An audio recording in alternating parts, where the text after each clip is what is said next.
2009년 여름 경상북도 상주. 백꽃이 지고 초록 열매가 연그러가던 그 계절, 한마을의 배밭 한가운데서 검은 연기가 피어올랐습니다. 그 연기 속엔 한 소녀의 삶이 타들어가고 있었습니다.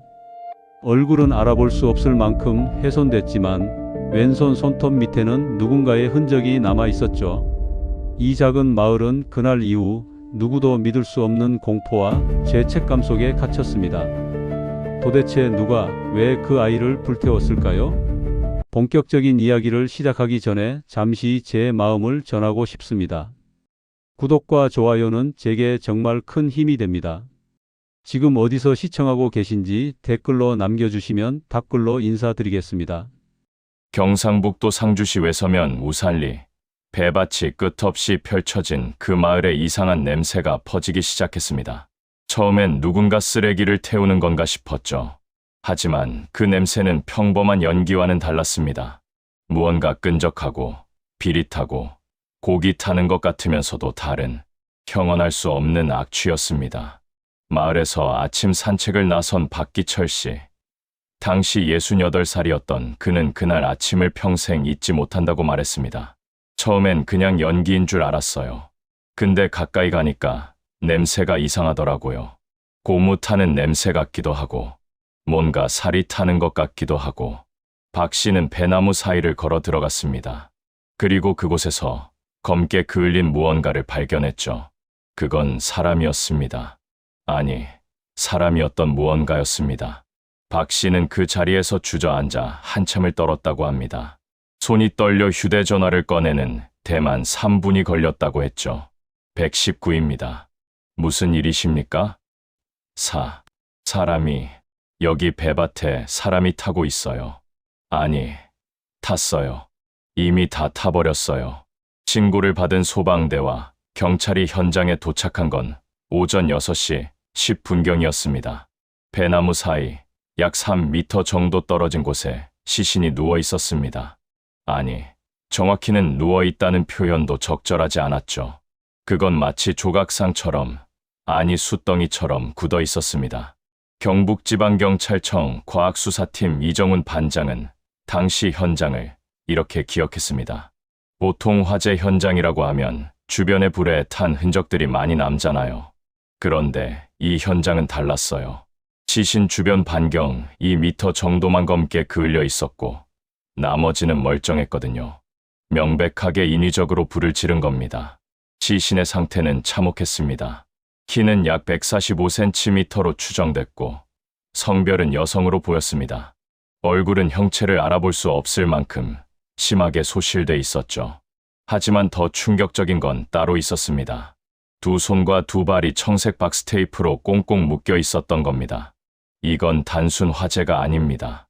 살인 후 시신 유기, 그리고 증거인멸을 위한 방화로 보입니다.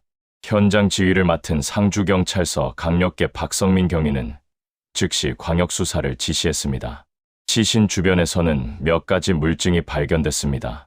불에 반쯤 녹아내린 신너통 하나, 찢어진 신문지, 조각 몇 장, 그리고 시신의 왼손 손톱 밑에서 채취된 미세한 피부 조직. 이 아이는 끝까지 저항했던 것 같아요. 국립과학수사연구원 김유진 박사는 손톱 및 조직을 보며 조심스럽게 말했습니다. 누군가를 핥히려고 했던 거죠. 그래서 이렇게 피부 조직이 남은 겁니다. 하지만 가장 큰 문제는 심원 확인이었습니다. 지문은 남아 있었지만 데이터베이스에 등록된 정보가 없었습니다. 당시만 해도 초등학생 이하 아동의 지문은 의무적으로 등록하지 않았기 때문이죠. 경찰은 인근 학교, 아동복지시설, 보호소, 병원을 모두 뒤지기 시작했습니다. 실종 신고가 접수된 아동 명단을 하나하나 대조했죠. 하지만 이 아이는 어디에도 존재하지 않았습니다. 아무도 이 아이를 찾지 않았습니다. 마치 처음부터 세상에 없었던 사람처럼. 이 아이는 누구였을까요? 경찰은 시신의 치아를 분석하고 뼈의 성장 정도를 확인했습니다. 나이는 대략 11살에서 13살 사이로 추정됐습니다. 키는 145cm, 체중은 추정하기 어려웠지만 약 35kg 정도였을 것으로 보였죠. 머리카락은 어깨까지 오는 길이었고 불에 타지 않은 일부가 남아 있었습니다. 그 머리카락은 검은색이었지만 끝부분이 약간 갈색으로 탈색돼 있었습니다. 염색을 한 건가요? 아니요. 영양 부족으로 인한 자연 탈색으로 보입니다. 국과수의 답변은 차갑고 건조했습니다. 이 아이는 제대로 먹지 못했던 것 같습니다. 옷은 거의 다 타버렸지만 일부 남은 천 조각을 분석한 결과면 소재의 반팔 티셔츠와 반바지로 추정됐습니다. 신발은 신고 있지 않았습니다. 여름이었지만 맨발로 어딘가에 끌려온 걸까요? 아니면 신발조차 신을 수 없는 상황이었던 걸까요? 현장에서 발견된 신문지 조각들은 2009년 8월 초순의 것들이었습니다. 경찰은 이를 근거로 사망 시점을 8월 10일에서 15일 사이로 좁혔습니다. 하지만 정확한 날짜는 알 수 없었죠. 이 아이가 누군지 모르면 범인도 찾을 수 없습니다. 수사팀은 초조해지기 시작했습니다. 그리고 바로 그때 대구 달서구의 한 초등학교에서 전화가 걸려왔습니다. 혹시 실종된 아이가 여자아이 맞나요? 키가 145cm 정도 되고 머리가 어깨까지 오는? 전화를 건 건 대구 서진초등학교 5학년 3반 담임교사 정미숙 씨였습니다. 저희 반에 결석이 계속되는 학생이 한 명 있어요. 이름은 강서연이고요. 8월 초부터 연락이 안 되고 있어요. 경찰은 즉시 대구로 향했습니다. 여러분은 어떠신가요? 이 아이가 정말 강서연이었을까요? 그리고 만약 그렇다면 왜 아무도 이 아이를 찾지 않았던 걸까요? 배밭의 새벽 연기는 그렇게 한 소녀의 이름을 불러내기 시작했습니다. 2009년 8월 18일 오후 2시, 상주에서 대구까지는 차로 약 1시간 30분 거리입니다. 경북지방경찰청 강력팀은 서진초등학교를 향해 출발했습니다. 차 안은 무겁게 가라앉아 있었죠. 만약 이 아이가 강서연이라면 왜 아무도 신고하지 않았을까요? 이정훈 반장은 창밖을 보며 중얼거렸습니다. 일반적으로 초등학생이 사흘 이상 연락 없이 사라지면 학교든 가족이든 누군가는 신고를 합니다. 하지만 강서연은 이미 2주일 넘게 학교에 나오지 않았습니다. 그런데도 실종 신고는 접수되지 않았죠. 이상하지 않습니까? 오후 3시 반, 경찰은 대구 달서구 성당동에 위치한 서진초등학교에 도착했습니다. 오래된 4층짜리 건물, 운동장엔 여름방학을 맞아 아이들이 뛰어놀고 있었습니다. 하지만 그 평화로운 풍경 너머엔 한 아이의 부재가 있었습니다. 교무실로 들어서자 정미숙 교사가 불안한 표정으로 기다리고 있었습니다. 38살, 교직 경력 12년 차였던 그녀는 떨리는 목소리로 말했습니다. 정말 서연이가 그 아이가 맞나요? 경찰은 신원 확인을 위해 몇 가지 질문을 던졌습니다. 강서연 학생의 키가 어느 정도 됩니까? 작은 편이에요. 반에서 두 번째로 작았어요. 한 145cm 정도 될 거예요. 머리 길이는요? 어깨까지 오는 생머리였어요. 항상 단정하게 묶고 다녔죠. 특이한 점이 있었습니까? 외모상 특징이나. 정 교사는 잠시 말을 멈췄습니다. 그리고 천천히 입을 열었죠. 서연이는 늘 배가 고파 보였어요. 급식 시간만 되면 눈빛이 달라졌거든요. 다른 아이들이 남긴 반찬까지 다 먹곤 했어요. 교사의 눈가가 붉어졌습니다. 그런데 제가 뭘 해줬나 싶어서 그냥 불쌍하다고만 생각했지 제대로 도와주지 못했어요. 경찰은 강서연의 학적부를 확인했습니다. 강서연, 2009년 당시 12살, 5학년. 아버지 강민우, 어머니 이름은 기재되지 않았습니다. 주소는 대구 달서구, 본동 삼복도로 인근의 낡은 다세대 주택이었습니다. 어머니는 어디 계십니까? 잘 모르겠어요. 서연이가 입학할 때부터 아버지 혼자 보호자로 등록돼 있었어요. 한 번도 어머니를 본 적이 없어요. 정 교사는 서랍에서 한 장의 사진을 꺼냈습니다. 지난 5월 현장학습 때 찍은 단체 사진이었죠. 아이들 사이로 작고 마른 소녀가 보였습니다. 긴 머리를 두 갈래로 묶고 낡은 분홍색 티셔츠를 입은 아이. 그 아이의 표정은 어딘가 불안해 보였습니다. 웃고 있었지만 눈은 웃지 않았습니다. 이 아이가 강서연입니까? 네, 맞아요. 이정훈 반장은 사진을 들여다보며 한숨을 내쉬었습니다. 사진 속 아이의 키, 체형, 머리 길이 모두 현장에서 발견된 시신과 일치했습니다. 마지막으로 이 아이를 본 게 언제입니까? 7월 31일이었어요. 방학식 날이었죠. 그날 서연이가 교실에서 짐을 챙기는데 제가 방학 잘 보내라고 인사했거든요. 그랬더니 서연이가 고개만 끄덕이고 나갔어요. 그게 마지막이었어요. 정 교사의 목소리가 떨렸습니다. 그 뒤로 8월 들어서 계약 준비 때문에 몇 번 연락을 시도했는데 전화가 안 됐어요. 집에 찾아가 볼까 생각도 했는데 방학이니까 친척 집에라도 간 줄 알았어요. 경찰은 반 아이들 몇 명을 따로 불러 이야기를 들었습니다. 서연이랑 친했니? 한 여학생은 고개를 저었습니다. 아니요. 서연이는 별로 말이 없었어요. 쉬는 시간에도 혼자 있고 점심시간에만 우리한테 왔어요. 점심시간에? 네. 반찬 달라고요. 자기는 도시락을 안 싸 온다고 했어요. 근데 급식은 먹었는데 왜 또 먹냐고 물어봤더니 그냥 배가 고프대요. 다른 남학생은 이렇게 말했습니다. 서연이는 가끔 멍이 있었어요. 팔에도 있고 다리에도 있고 한 번은 제가 어디 다쳤어? 라고 물어봤는데 그냥 넘어졌다고만 했어요. 자주 그랬니? 네. 한 달에 2~3번은 그랬던 것 같아요. 경찰은 점점 더 불길한 예감을 지울 수 없었습니다. 영양 부족, 잦은 멍, 사회적 고립. 이 모든 건 학대의 전형적인 징후였습니다. 하지만 왜 아무도 신고하지 않았을까요? 정 교사는 고개를 떨구며 말했습니다. 한 번 의심하긴 했어요. 그래서 서연이한테 집에서 힘든 일 없니? 라고 물어봤죠. 그랬더니 서연이가 괜찮아요 라고만 했어요. 그 말을 믿었어요. 아니, 믿고 싶었던 것 같아요. 교사의 눈에서 눈물이 떨어졌습니다. 제가 더 깊이 물어봤어야 했는데, 아동보호 전문기관에 연락이라도 했어야 했는데, 경찰은 서진초등학교를 나서며 강서연의 집 주소를 확인했습니다. 대구 달서구 본동 148에 7, 3층짜리 다세대 주택 2층. 그곳엔 강서연의 아버지, 강민우가 살고 있었습니다. 차는 다시 달서구 쪽으로 향했습니다. 창밖으로 대구 시내가 펼쳐졌지만 아무도 풍경을 보지 않았습니다. 모두의 머릿속엔 한 가지 생각뿐이었죠. 아버지는 왜 신고하지 않았을까? 오후 5시, 경찰은 본동의 낡은 다세대 주택 앞에 도착했습니다. 페인트가 벗겨진 외벽, 녹슨 철제 계단, 2층으로 올라가는 계단엔 쓰레기 봉투 몇 개가 방치돼 있었습니다. 현관문 앞에 섰을 때 안에서 텔레비전 소리가 들렸습니다. 경찰은 초인종을 눌렀습니다. 딩동. 잠시 후 문이 열렸습니다.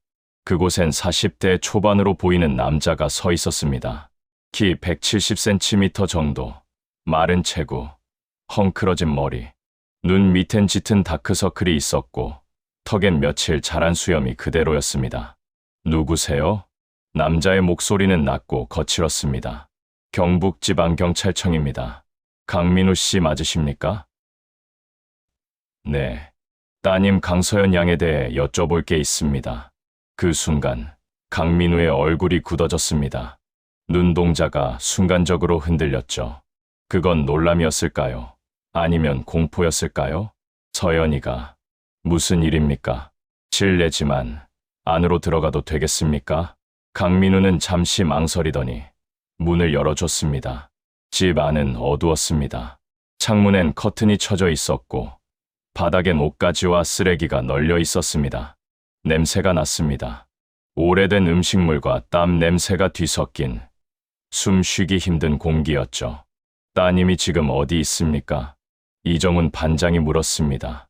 강민우는 소파에 앉으며 담배에 불을 붙였습니다. 친구 집에 있어요. 친구 집이요. 어느 친구 집입니까? 잘 모르겠어요. 같은 반 애들 집인데 이름은 기억 안 나요. 그럼 연락은 하셨습니까? 전화기가 고장났어요. 서연이 전화도 안 받고요. 경찰은 서로 눈빛을 주고받았습니다. 뭔가 이상했습니다. 딸이 2주일 넘게 집에 들어오지 않았는데 이렇게 태어날 수 있을까요? 마지막으로 따님을 본 게 언제입니까? 8월 초요. 한 열흘 전쯤? 정확한 날짜는 기억하십니까? 강민우는 천장을 쳐다보며 생각하는 척했습니다. 글쎄요. 5일, 6일. 잘 기억 안 나요. 왜 실종 신고를 하지 않으셨습니까? 가출한 거니까요.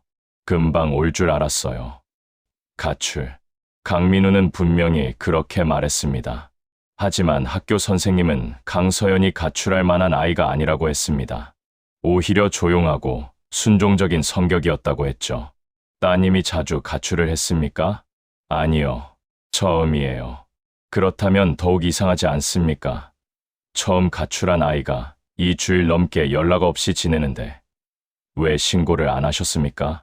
강민우는 담배 연기를 길게 내뿜었습니다. 올 줄 알았으니까요. 경찰은 집 안을 둘러봤습니다. 거실 한쪽 구석에 작은 방이 하나 보였습니다. 따님 방입니까? 네.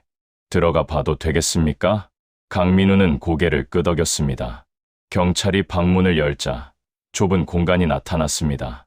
사방 2평도 안 되는 방, 창문도 없었습니다. 바닥엔 얇은 이불 한 장이 깔려 있었고 구석엔 낡은 책가방이 놓여 있었습니다. 책상도 옷장도 없었습니다. 벽엔 곰팡이가 피어 있었죠. 여기서 잤습니까? 네. 이정훈 반장은 책가방을 열어봤습니다. 안엔 공책 몇 권과 필통이 들어 있었습니다. 공책을 펼쳐보니 반듯한 글씨로 수학 문제가 풀려 있었습니다. 마지막 페이지엔 이런 글이 적혀 있었죠. 나는 착한 아이가 될 거야. 아빠가 화내지 않게. 경찰은 그 문장을 보며 가슴이 먹먹해졌습니다. 12살 아이가 써야 할 문장이 아니었습니다. 강민우 씨, 따님을 때린 적이 있습니까? 강민우의 얼굴이 굳었습니다. 가끔요. 말을 안 들어서요. 가끔이 얼마나 자주입니까? 자주요. 얼마나 심하게 때렸습니까? 강민우는 대답하지 않았습니다. 그저 담배만 피울 뿐이었죠. 경찰은 거실로 나왔습니다. 그리고 싱크대 밑을 살펴봤습니다. 거기엔 신노통 2개가 놓여 있었습니다. 하나는 반쯤 비어 있었고 하나는 거의 다 사용한 것처럼 보였습니다. 이게 뭡니까? 페인트 작업할 때 쓰는 거요. 최근에 페인트 작업을 하셨습니까? 한 일주일 전쯤요. 어디를요? 집 안을요. 하지만 집 안 어디에도 새로 칠한 페인트 흔적은 보이지 않았습니다. 벽은 여전히 낡고 더러웠죠.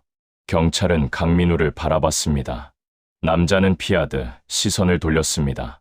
강민우 씨, 혹시 따님이 어디 있는지 정말 모르십니까? 모릅니다. 그렇다면 상주에 가신 적 있습니까? 최근 한 달 이내에. 강민우의 손이 떨렸습니다. 담배가 바닥에 떨어졌죠. 왜 상주를 물어보십니까? 경찰은 천천히 말했습니다. 오늘 새벽 상주의 한 배밭에서 여자아이의 시신이 발견됐습니다. 신원 확인 결과 강서연 양일 가능성이 높습니다. 강민우는 얼어붙었습니다. 몇 초간 아무 말도 하지 못했죠. 그리고 갑자기 고개를 떨구며 중얼거렸습니다. 아니에요. 서연이는 친구 집에 있어요. 제가 찾아볼게요. 지금 당장 동행하셔야겠습니다. 저는 아무것도 모릅니다. 강민우가 소리쳤습니다. 하지만 그의 목소리는 떨리고 있었습니다. 경찰은 강민우를 경찰서로 연행했습니다. 차 안에서 강민우는 계속 중얼거렸습니다. 서연이는 괜찮을 거예요. 제가 찾아볼게요. 하지만 그 말을 믿는 사람은 아무도 없었습니다. 여러분은 어떻게 생각하시나요? 강민우는 정말 아무것도 모르는 걸까요? 아니면 이미 모든 걸 알고 있었던 걸까요? 배밭의 연기는 이제 한 아버지를 향해 다가가고 있었습니다. 2009년 8월 18일 오후 6시 경북지방경찰청 조사실, 회색 벽, 차가운 형광등, 그리고 테이블 하나. 강민우는 플라스틱 의자에 앉아 고개를 숙이고 있었습니다. 그의 손은 계속 떨리고 있었죠. 이정훈 반장은 책상 건너편에 앉아 강민우를 바라봤습니다. 남자의 얼굴엔 땀이 흐르고 있었습니다. 여름이었지만 조사실은 에어컨이 작동 중이었습니다. 그런데도 그는 땀을 흘렸습니다. 강민우 씨, 다시 한번 묻겠습니다. 따님을 마지막으로 본 게 정확히 언제입니까? 8월 5일, 아니, 6일이었던 것 같아요. 그날 무슨 일이 있었습니까? 아무 일도 없었어요. 그냥 평범한 날이었어요. 평범한 날에 딸이 집을 나갔다는 말입니까? 강민우는 대답하지 않았습니다. 이정훈 반장은 파일을 꺼내 책상 위에 펼쳤습니다. 그 안엔 상주 배밭에서 발견된 시신의 사진이 있었습니다. 물론 강민우에게 보여줄 수 있는 수준으로 편집된 것이었지만 그래도 충분히 충격적이었습니다. 이게 뭔지 아십니까? 강민우는 사진을 보지 못했습니다. 고개를 돌렸죠. 못 보겠어요. 왜 못 보십니까? 무서워서요. 본인 딸일 수도 있는데 왜 확인하지 않으십니까? 강민우의 어깨가 떨렸습니다.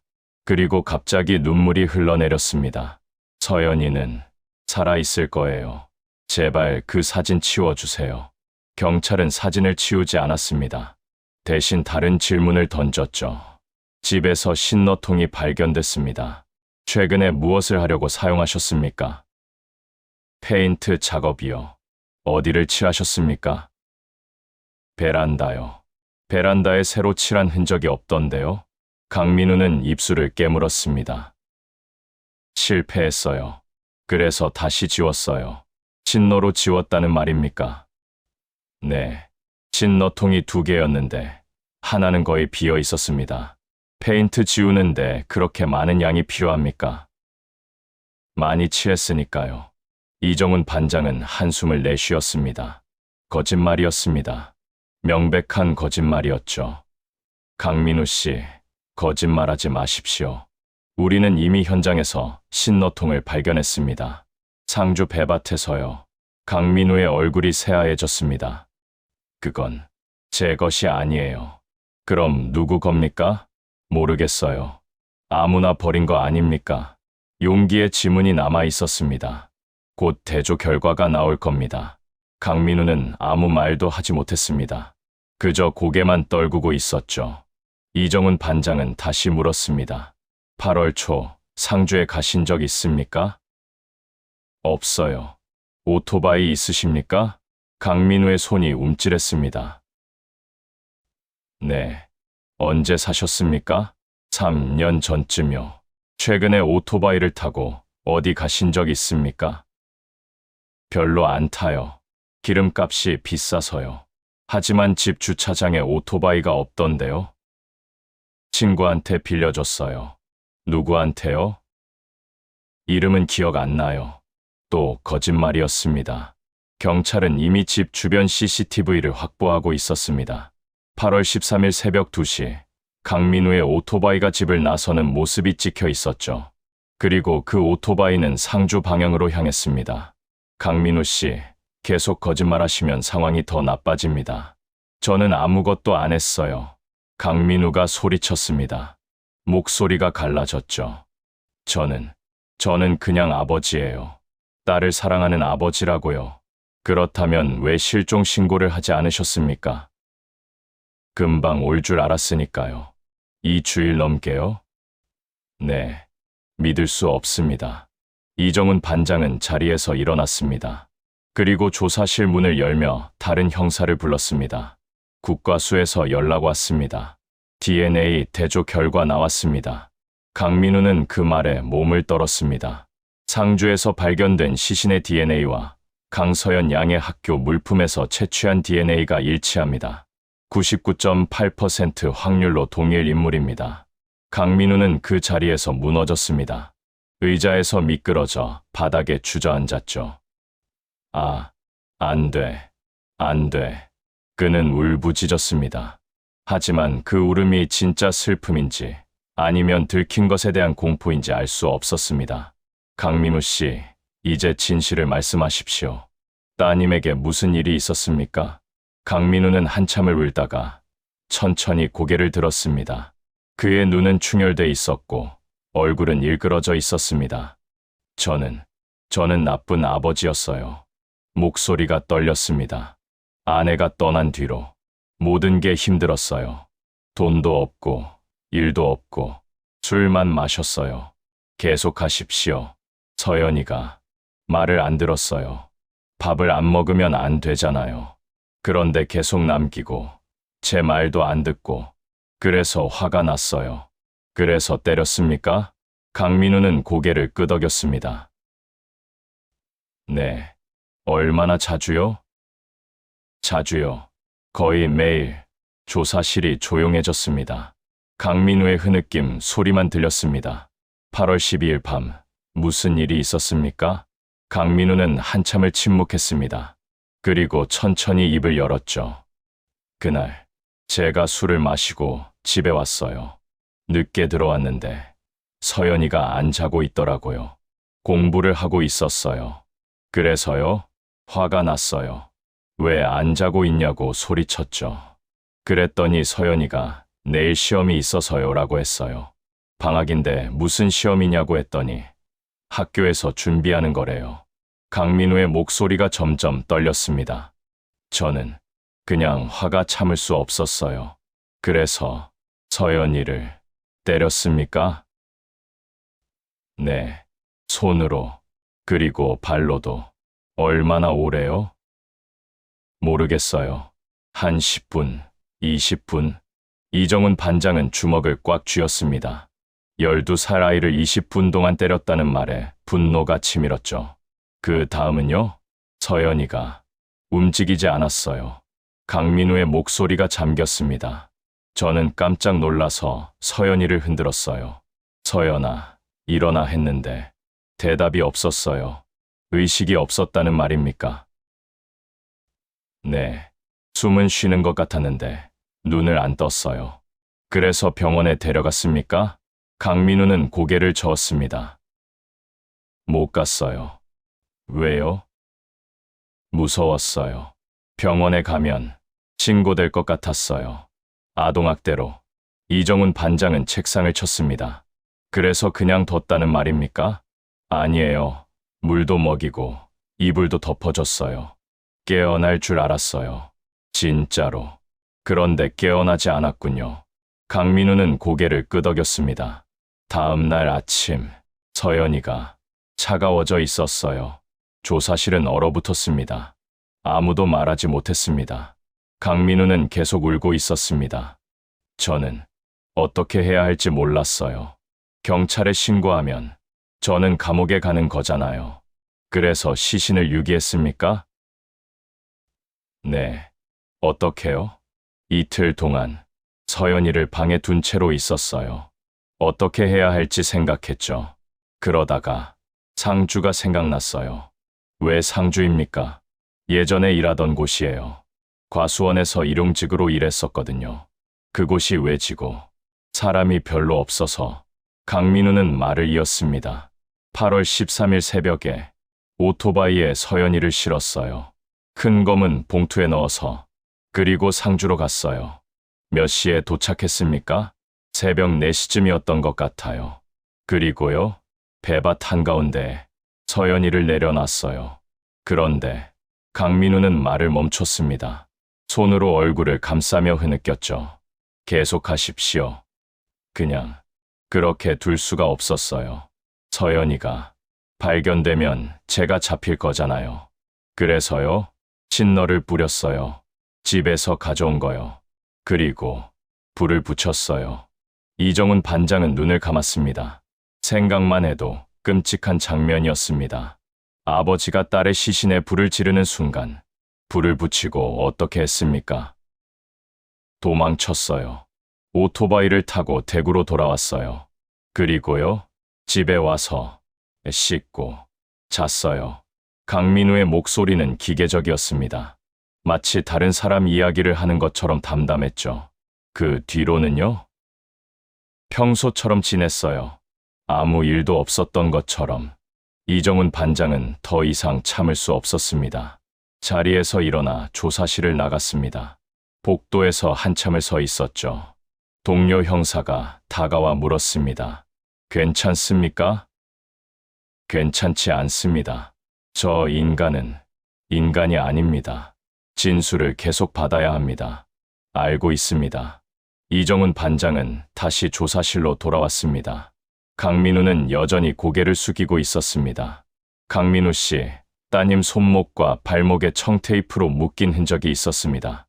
이것도 당신이 한 겁니까? 강민우는 잠시 멈칫했습니다. 아니에요. 거짓말하지 마십시오. 진짜로 아니에요. 저는 그냥 서연이를 봉투에 넣었을 뿐이에요. 묶지는 않았어요. 그럼 누가 묶었습니까? 모르겠어요. 이건 이상했습니다. 강민우는 대부분의 범행을 자백했지만 결박에 대해서만은 부인했습니다. 왜일까요? 정말 그가 묵지 않은 걸까요? 아니면 더 끔찍한 무언가를 숨기려는 걸까요? 강민우 씨, 혹시 따님이 살아있을 때 묶은 적 있습니까? 강민우의 얼굴이 굳었습니다. 가끔요. 왜 묶었습니까? 말을 안 들어서요. 가만히 있으라고. 얼마나 오래 묶어뒀습니까? 몇 시간요. 길면 하루. 이정훈 반장은 더 이상 질문하고 싶지 않았습니다. 이 사건은 단순한 폭행치사가 아니었습니다. 장기간에 걸친 학대, 방임, 그리고 살인 후 증거인멸. 모든 게 계획적이었습니다. 더 할 말 있습니까? 강민우는 고개를 저었습니다. 죄송합니다. 서연이한테 죄송해요. 하지만 그 사과가 진심인지는 아무도 알 수 없었습니다. 조사는 그렇게 끝났습니다. 밤 11시, 강민우는 긴급 체포됐습니다. 혐의는 폭행치사, 시신유기, 증거인멸. 그는 호송차에 오르며 한 번도 고개를 들지 않았습니다. 경찰서 밖에는 기자들이 몰려 있었습니다. 플래시가 터졌고 질문이 쏟아졌죠. 강민우 씨, 딸을 정말 죽였습니까? 왜 그런 짓을 했습니까? 후회하십니까? 강민우는 아무 대답도 하지 않았습니다. 그저 고개를 숙인 채 차에 올랐습니다.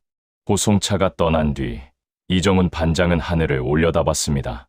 여름밤 하늘엔 별이 가득했습니다. 서연아, 미안하다. 우리가 더 일찍 알았어야 했는데. 그의 목소리는 바람에 흩어졌습니다. 하지만 사건은 아직 끝나지 않았습니다. 강민우의 진술 중 맞지 않는 부분들이 있었습니다. 청테이프 결박의 주체, 정확한 사망 시각, 그리고 과연 정말 폭행만으로 12살 아이가 사망했을까 하는 의문. 국과수는 부검 결과를 추가로 분석하고 있었습니다. 여러분은 어떻게 생각하시나요? 강민우의 진술은 모두 진실일까요? 아니면 아직 숨기고 있는 무언가가 있을까요? 배밭의 진실은 아직 완전히 드러나지 않았습니다. 2009년 8월 19일 오전 9시 대구 국립과학수사연구원 부검실. 강서연의 시신은 차가운 해부대 위에 놓여 있었습니다. 국과수 법의학과 김유진 박사는 이틀 동안 정밀 부검을 진행했습니다. 불에 탄 시신의 부검은 일반적인 경우보다 훨씬 어려웠죠. 하지만 그녀는 20년 경력의 베테랑이었습니다. 이 아이의 몸은 많은 이야기를 하고 있어요. 김 박사는 동료들에게 말했습니다. 부검 결과는 오후 3시에 발표될 예정이었습니다. 경북지방경찰청 회의실엔 수사팀 전원이 모여 있었습니다. 이정훈 반장, 박성민 경위, 그리고 5명의 형사들. 모두가 긴장한 표정으로 김유진 박사를 기다렸습니다. 오후 3시 정각, 김 박사가 회의실 문을 열고 들어왔습니다. 손에는 두꺼운 부검 보고서가 들려 있었죠. 결과부터 말씀드리겠습니다. 김 박사는 보고서를 펼쳤습니다. 피해자 강서연 양의 직접적인 사인은 경추, 골절에 의한 척수 손상입니다. 회의실이 조용해졌습니다. 경추, 골절. 그건 강민우가 진술한 폭행만으로는 설명하기 어려운 부분이었습니다. 좀 더 자세히 설명해 주시겠습니까? 이정훈 반장이 물었습니다. 김 박사는 CT 사진을 스크린에 띄웠습니다. 피해자의 제2경추와 제3경추 사이에 완전 골절이 있습니다. 이는 목 부위에 강한 압박이나 비틀림이 가해졌을 때 발생하는 손상입니다. 폭행으로 가능한 손상입니까? 손과 발로 때리는 정도로는 이런 손상이 발생하기 어렵습니다. 오히려 김 박사는 잠시 말을 멈췄습니다. 목을 조르거나 목 부위를 강하게 압박했을 때 나타나는 손상입니다. 경찰들은 서로 눈빛을 주고받았습니다. 강민우는 때렸다고만 했습니다. 목을 조르거나 압박했다는 말은 하지 않았죠. 확실합니까? 네. 그리고 한 가지 더 있습니다. 김 박사는 다른 사진을 띄웠습니다. 피해자의 목 주변, 특히 설골 부위에 출혈 흔적이 발견됐습니다. 이는 질식사의 전형적인 징후입니다. 질식사요? 네. 목을 조르면 기도가 막히고 뇌로 가는 산소 공급이 차단됩니다. 그 과정에서 설골 주변 연조직에 출혈이 발생하죠. 박성민 경위가 물었습니다. 그럼 피해자는 폭행이 아니라 목 졸림으로 사망한 겁니까? 정확합니다. 폭행에 의한 타박상도 다수 발견됐지만 직접적인 사인은 경추 골절과 질식입니다. 이정훈 반장은 주먹을 쥐었습니다. 강민우는 거짓말을 한 겁니다. 때려서 의식을 잃었다는 진술은 거짓이었죠. 그는 딸의 목을 조른 겁니다. 사망 시점은 언제로 추정됩니까? 시신의 부패 정도와 위 내용물 분석 결과 사망 시점은 8월 12일 밤 11시에서 8월 13일 새벽 2시 사이로 추정됩니다. 강민우의 진술과 일치했습니다. 하지만 사망 방법은 달랐습니다. 김 박사는 계속 설명했습니다. 그리고 피해자의 몸에서 장기간 학대의 흔적이 다수 발견됐습니다. 스크린에 새로운 사진들이 떴습니다. 오래된 골절 흔적이 3군데 있습니다. 왼쪽 팔뚝, 오른쪽 갈비뼈 2대, 그리고 오른쪽 발목. 모두 치료받지 않은 채 자연 치유된 것으로 보입니다. 언제쯤 발생한 손상입니까? 팔뚝은 약 1년 전, 갈비뼈는 6개월 전, 발목은 3개월 전으로 추정됩니다. 회의실은 무거운 침묵에 잠겼습니다. 12살 아이가 1년 동안 3번이나 뼈가 부러지는 폭행을 당했습니다. 그런데 아무도 몰랐습니다. 아니, 알려고 하지 않았습니다. 영양 상태는 어떻습니까? 매우 불량합니다. 체중은 32kg으로 같은 나이 또래 평균보다 10kg 이상 적습니다. 만성적인 영양실조 상태였던 것으로 보입니다. 김 박사는 보고서를 덮었습니다. 이 아이는 오랫동안 학대받아 왔습니다. 그리고 그날 밤 목이 졸려 사망했습니다. 이정훈 반장은 자리에서 일어났습니다. 강민우를 다시 조사해야겠습니다. 오후 4시 강민우는 다시 조사실로 불려왔습니다. 그는 하룻밤 유치장에서 보낸 뒤였습니다. 얼굴은 더 수척해져 있었고 눈은 충혈돼 있었죠. 앉으십시오. 강민우는 의자에 앉았습니다. 손은 여전히 떨리고 있었습니다. 이정훈 반장은 부검 보고서를 책상 위에 올려놨습니다. 국과수 부검 결과가 나왔습니다. 강민우는 보고서를 쳐다보지 않았습니다. 따님의 사인은 경추 골절과 질식입니다. 그게 무슨 뜻입니까? 목을 조른 겁니다. 당신이. 강민우의 얼굴이 굳었습니다. 저는 그냥 때렸다고 했잖아요. 거짓말하지 마십시오. 부검 결과는 명확합니다. 따님은 목이 졸려 사망했습니다. 저는. 강민우는 말을 잇지 못했습니다. 이정훈 반장은 다그쳤습니다. 8월 12일 밤, 정확히 무슨 일이 있었습니까? 다시 진술하십시오. 강민우는 한참을 침묵했습니다. 그리고 천천히 입을 열었죠. 제가 술을 마시고 들어왔어요. 그래서요? 서연이가 말대꾸를 했어요. 뭐라고요? 아빠는 맨날 술만 마셔라고 했어요. 강민우의 목소리가 떨렸습니다. 저는 화가 머리끝까지 났어요. 12살짜리가 감히 저한테 그런 말을. 그래서 때렸습니까? 네. 처음엔 손으로 때렸어요. 뺨을 때리고, 머리를 때리고. 그런데 서연이가 울면서 싫어요. 아빠 싫어요라고 소리쳤어요. 강민우의 눈에서 눈물이 흘렀습니다. 그 말에 더 화가 났어요.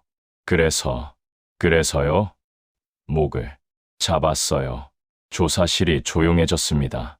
강민우는 계속 말했습니다. 양손으로 목을 잡고 눌렀어요. 서연이가 발버둥 쳤어요.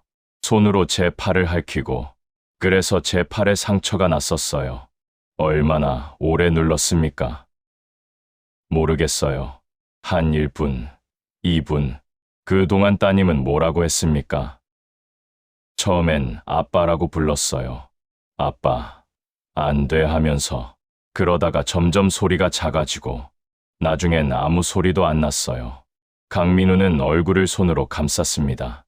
손을 놨을 때 서연이가 바닥에 쓰러졌어요. 숨을 안 쉬는 것 같았어요. 그때 병원에 데려가지 않았습니까?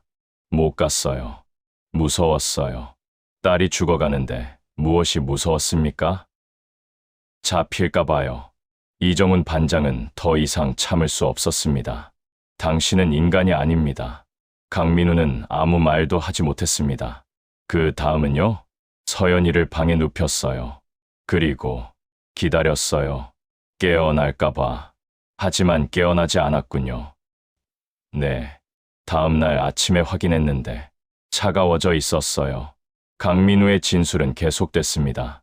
이틀 동안 시신을 방치한 것, 8월 13일 새벽 오토바이에 시신을 싣고 상주로 간 것, 배밭에 시신을 내려놓고 신너를 뿌린 것, 불을 지른 것, 모두 처음 진술과 같았습니다. 하지만 한 가지, 여전히 설명되지 않는 부분이 있었습니다. 청테이프는 언제 사용했습니까? 강민우는 고개를 저었습니다. 안 썼어요. 거짓말하지 마십시오. 시신의 손목과 발목에 청테이프 흔적이 있었습니다. 진짜로 저는 안 썼어요. 그냥 봉투에 넣었을 뿐이에요. 그럼 왜 테이프 흔적이 있습니까? 모르겠어요. 이정훈 반장은 강민우를 빤히 쳐다봤습니다. 남자는 진심으로 모르는 것 같았습니다. 아니면 정말 뛰어난 거짓말쟁이였거나 혹시 따님이 살아있을 때 테이프로 묶은 적 있습니까? 강민우는 잠시 망설였습니다. 네. 언제요? 가끔요. 말을 안 들으면. 마지막으로 묶은 게 언제입니까? 일주일 전쯤요? 8월 5일이나 6일쯤. 왜 묶었습니까? 집을 나가려고 해서요. 그래서 방에 가둬놨어요. 이정훈 반장은 메모를 했습니다. 혹시 그때 테이프를 사용한 것이 시신에 남아 있었던 걸까요? 아니면 사망 직후에도 테이프를 사용했던 걸까요? 강민우 씨, 마지막으로 묻겠습니다. 숨기는 것 없습니까? 없어요. 다 말했어요. 확실합니까? 네, 정말로. 조사는 그렇게 마무리됐습니다.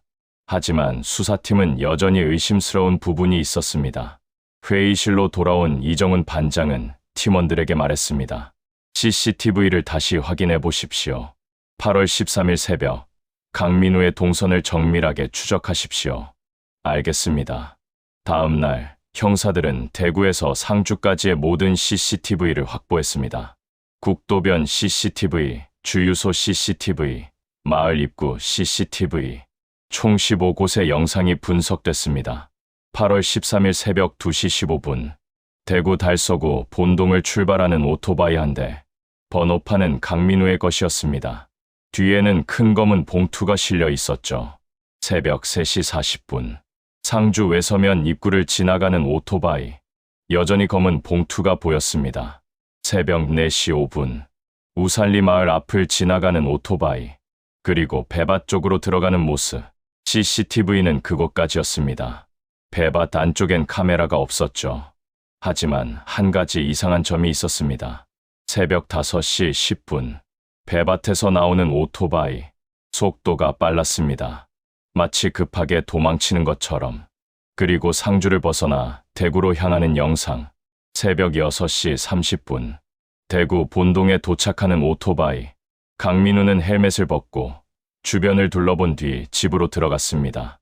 영상 분석팀 최 형사가 보고했습니다. 이상한 점이 하나 있습니다. 뭡니까? 가는 길과 오는 길의 시간 차이입니다. 가는 데는 1시간 50분 걸렸는데 오는 데는 2시간 20분 걸렸습니다. 30분 차이군요. 네.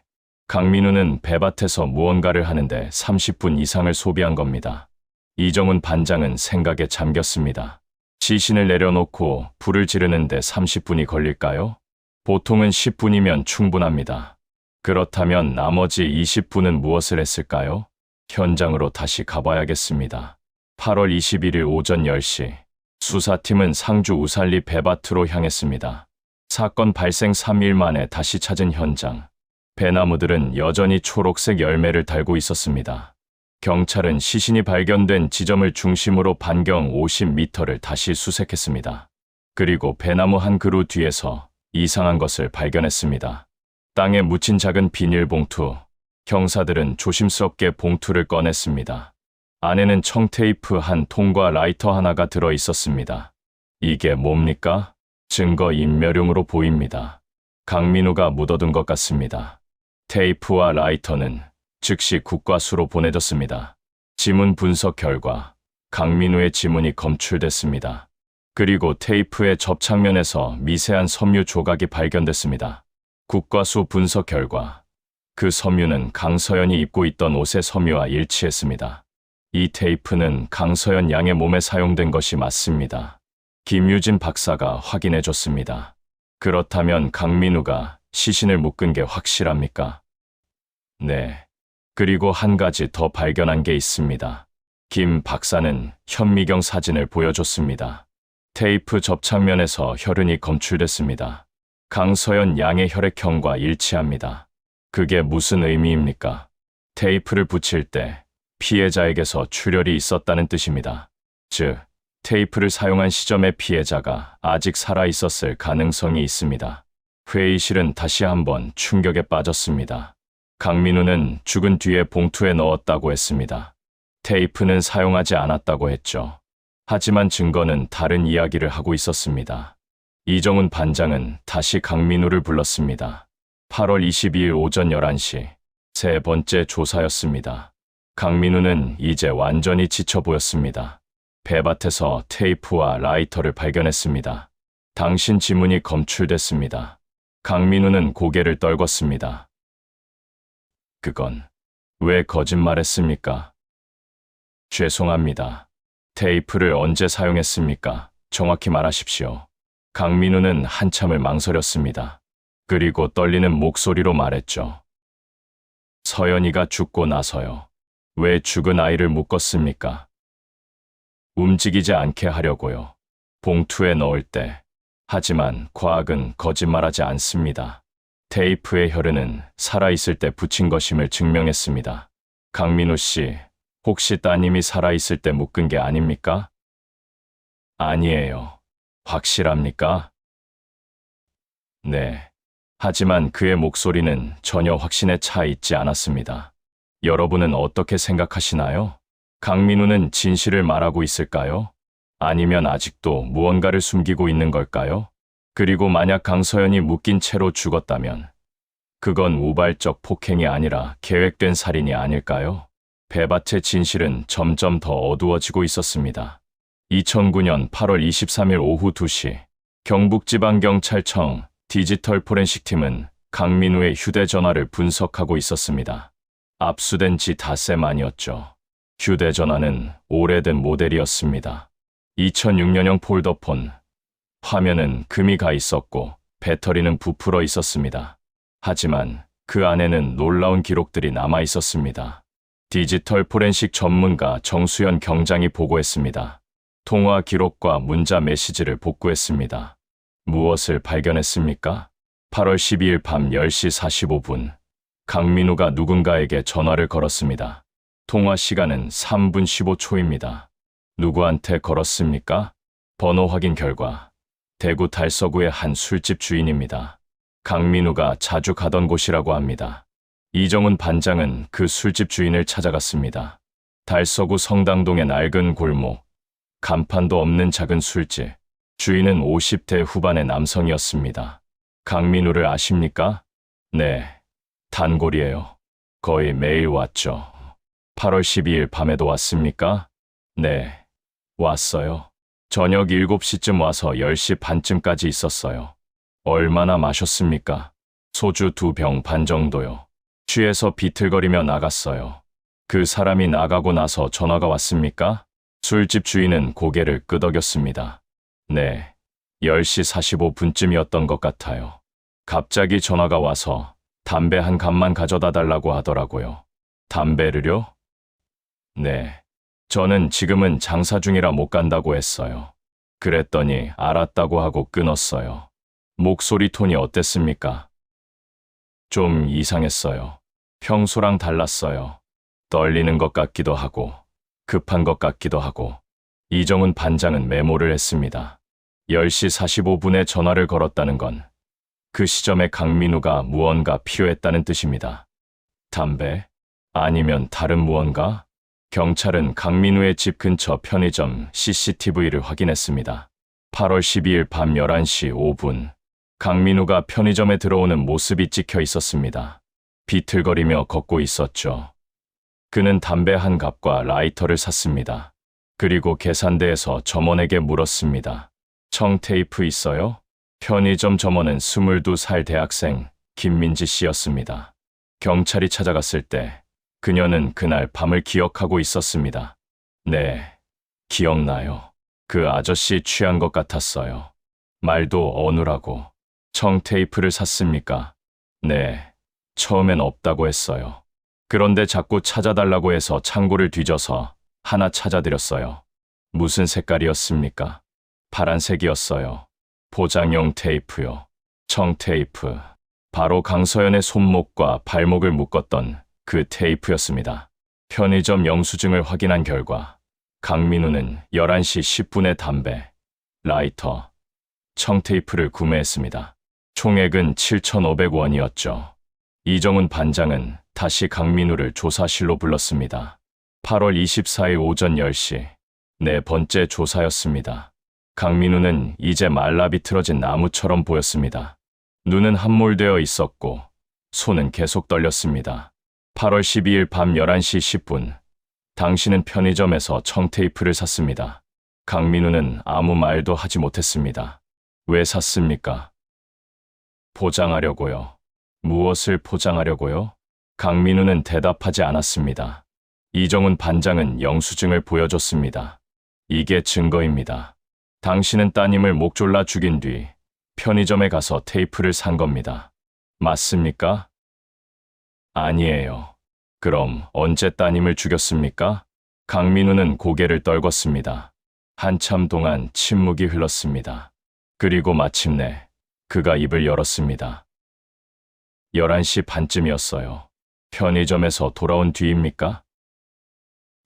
네, 처음 진술과 다릅니다. 처음엔 10시쯤 죽었다고 했습니다. 기억이 잘 안 나서요. 술을 너무 많이 마셔서. 거짓말하지 마십시오.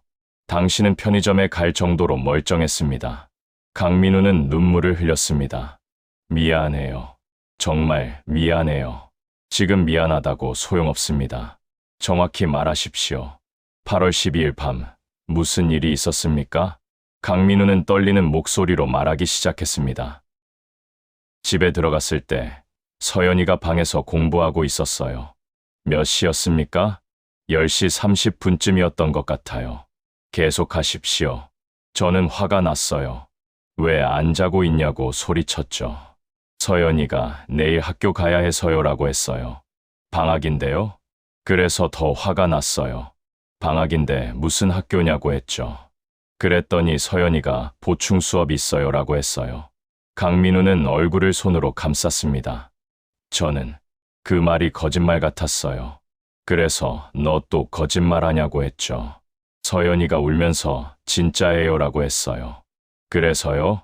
손으로 뺨을 때렸어요. 한 대, 두 대. 그랬더니 서연이가 아빠는 맨날 술만 마시잖아요라고 소리쳤어요. 강민우의 목소리가 떨렸습니다. 그 말에 이성을 잃었어요. 목을 잡았어요. 양손으로 세게 눌렀어요. 얼마나 오래요? 모르겠어요. 한 2분, 3분, 서연이가 발버둥 치고 제 팔을 핥히고 그러다가 축 늘어졌어요. 그 다음은요? 손을 놨어요. 서연이가 바닥에 쓰러졌죠. 숨을 안 쉬는 것 같았어요. 확인했습니까? 네. 맥박을 짚어봤는데 안 뛰었어요. 강민우는 흐느꼈습니다. 그때 정신이 번쩍 들었어요. 아, 내가 뭘 한 거지 싶었죠. 그래서 편의점에 갔습니까? 네. 담배가 필요했어요. 그리고 정리를 해야 할 것 같았어요. 정리요? 서연이를 어떻게든 해야 할 것 같았어요. 이정훈 반장은 차가운 눈빛으로 강민우를 바라봤습니다. 그래서 테이프를 산 겁니까? 네. 집으로 돌아와서 뭘 했습니까? 서연이를 테이프로 묶었어요. 왜 묶었습니까? 이미 죽었는데. 움직이지 않게 하려고요. 그리고 강민우는 말을 멈췄습니다. 계속하십시오. 만약에 살아있으면 도망갈까봐 조사실이 얼어붙었습니다. 만약에 살아있으면 그 말은 강민우가 강서연이 완전히 죽었는지 확신하지 못했다는 뜻입니다. 혹시 살아있을 수도 있는데 테이프로 묶은 겁니다. 강민우 씨, 혹시 따님이 숨을 쉬고 있었던 건 아닙니까? 아니에요. 확인했어요. 어떻게 확인했습니까? 맥박을 짚어봤다니까요. 그런데 왜 만약에 살아있으면이라고 말했습니까? 강민우는 대답하지 못했습니다. 이정훈 반장은 국과수 보고서를 꺼냈습니다. 부검 결과에 의하면 피해자는 목이 졸린 후에도 최소 10분에서 20분 정도 생존했을 가능성이 있다고 합니다. 강민우의 얼굴이 새하얘졌습니다. 뇌 손상 정도와 심폐 기능을 분석한 결과 즉사가 아니었습니다. 당신이 손을 놨을 때 따님은 아직 살아있었을 겁니다. 아니에요. 당신은 그걸 알고 있었습니다. 그래서 테이프로 묶은 겁니다. 혹시 깨어나서 도망갈까봐. 아니라니까요. 강민우가 소리쳤습니다. 하지만 그의 목소리는 떨리고 있었습니다. 만약 그때 병원에 데려갔다면 따님은 살 수 있었습니다. 모르겠어요. 저는 정말 죽은 줄 알았어요. 거짓말입니다. 당신은 알고 있었습니다. 그래서 테이프로 묶고 방에 가둬둔 겁니다. 강민우는 더 이상 부인하지 못했습니다. 그저 고개를 떨구고 울 뿐이었습니다. 이정훈 반장은 계속 물었습니다. 테이프로 묶은 뒤에 뭘 했습니까? 방문을 잠그고 밖으로 나왔어요. 어디 갔습니까? 그냥 밖에 나가 있었어요. 담배를 피우면서. 얼마나 오래요? 한 1시간. 그 1시간 동안 따님은 방 안에서 죽어가고 있었던 겁니다. 강민우는 아무 말도 하지 못했습니다. 다시 들어갔을 때 어땠습니까? 서연이가 완전히 차가워져 있었어요. 확인했습니까? 네. 그때는 정말 죽은 게 확실했어요. 강민우의 진술은 계속됐습니다. 8월 13일 새벽까지 시신을 방에 두고 술을 마셨다는 것. 새벽 2시쯤 오토바이에 시신을 싣고 상주로 갔다는 것. 배밭에 시신을 내려놓고 신너를 뿌리고 불을 지른 것. 모든 진술이 이전과 비슷했습니다. 하지만 한 가지 결정적인 차이가 있었습니다. 강서연은 즉사하지 않았습니다. 그녀는 테이프에 묶인 채 방 안에서 천천히 죽어갔습니다. 아버지가 밖에서 담배를 피우는 동안 국과수는 추가 분석을 진행했습니다. 강서연의 폐 조직을 정밀 검사한 결과 미세한 출혈 흔적이 발견됐습니다. 이는 질식 과정에서 나타나는 전형적인 징후였죠. 하지만 출혈의 양이 많지 않았습니다. 김유진 박사는 이렇게 설명했습니다. 피해자는 목이 졸린 후 의식을 잃었지만 심장은 계속 뛰고 있었습니다. 약한 호흡도 지속됐을 가능성이 높습니다. 얼마나 오래 생존했을 것으로 보십니까? 최소 10분, 길게는 30분까지도 가능합니다. 만약 그 시간 안에 응급처치를 받았다면 김 박사는 말을 멈췄습니다. 살 수 있었을 겁니다. 회의실은 침묵에 잠겼습니다. 강서연은 2번 죽은 셈이었습니다. 한 번은 아버지의 손에 목이 졸렸을 때, 그리고 2번째는 아버지가 구조를 포기했을 때. 이정훈 반장은 검찰의 사건을 송치하며 의견을 달았습니다. 본 사건은 단순 폭행치사가 아니라 미필적 고의에 의한 살인으로 보는 것이 타당합니다. 미필적 고의. 피해자가 죽을 수도 있다는 것을 인식하면서도 그 결과를 용인한 경우를 말합니다. 강민우는 딸이 살아있을 수도 있다는 것을 알았습니다. 하지만 병원에 데려가지 않았습니다. 테이프로 묶고 방에 가둬두고 밖에 나가 담배를 피웠습니다. 그리고 딸이 완전히 죽기를 기다렸습니다. 8월 26일 강민우는 정식으로 기소됐습니다. 혐의는 살인, 시신유기, 증거인멸. 검찰은 징역 20년을 구형했습니다.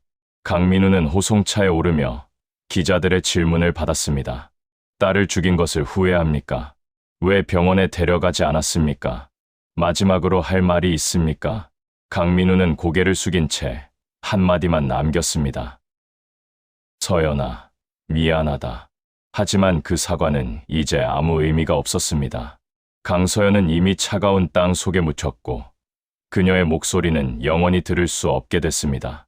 상주 배밭에는 작은 추모비가 세워졌습니다.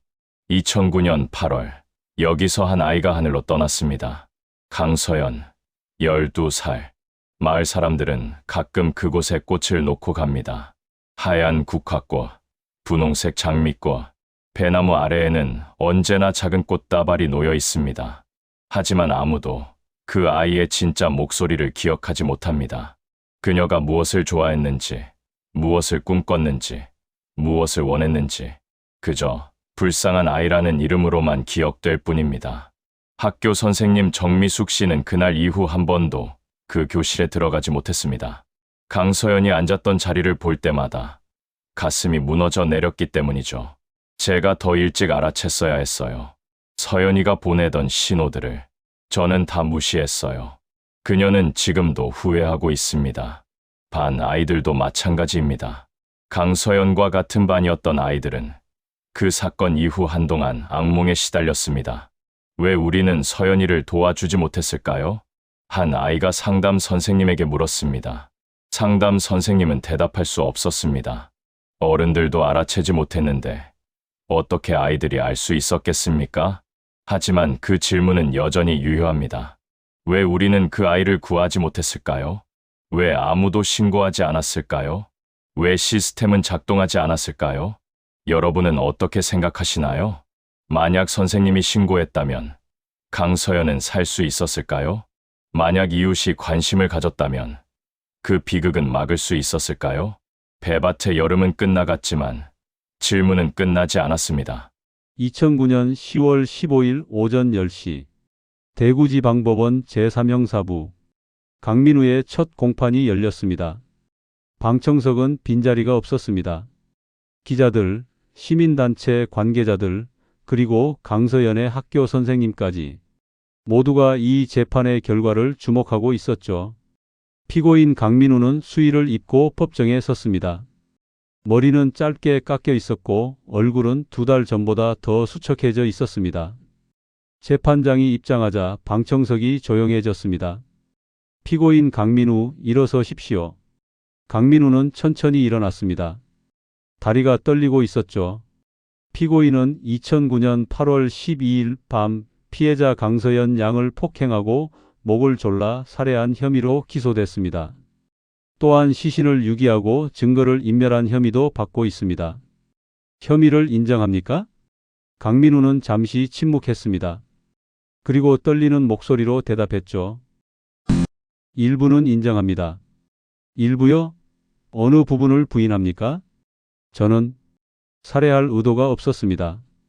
그냥 화가 나서. 재판장은 고개를 끄덕였습니다.